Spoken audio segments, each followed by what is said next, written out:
Assalomu alaykum hurmatli tomoshabin, kanalimizga xush kelibsiz. Agar kanalda yangilardan bo'lsangiz, obuna bo'lib qo'yishni unutmang. Qiziqarli joy Santa Cruz del Islot. Santa Cruz del Islot Karib dengizidagi Marjon orolida joylashgan qishloq. Bu yerda atigi 1 gektar. Futbol maydonidan ozgina kattaroq joyda 1200 kishi yashaydi. Bu orol dunyoning eng zich aholi yashaydigan orol hisoblanadi.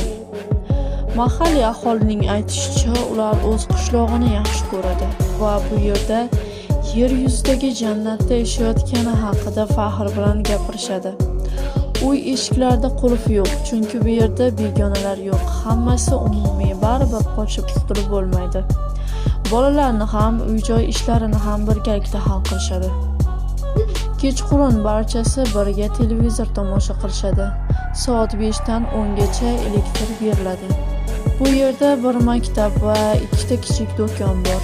Har 3 haftada Kolumbiya harbiy dengizchilari bu yerga toza ichimlik suv olib kelishadi. Buning evaziga aholidan baliq olishadi. Sayyohlar bu afsonaviy orolga zavq bilan kelishar edi. Lekin turizm rivojlanmagan, joy yetarli emas. Bayram kunlari ham barcha qarindoshlar sig'maydi. Bu orolga 150 yil oldin baliqchilar kelib joylashgan. Ular bir kecha tunab qolishgan va bu yerda chivin yo'qligini payqashgan. Bu Karibda juda noyob hodisa.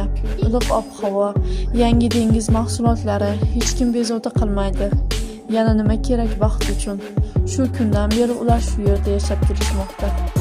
Qishloq aholisi ertangi kundan umidvor, ammo ular ishonch bilan aytadi, ertaga ham bu yerda begonalar uchun joy bo'lmaydi.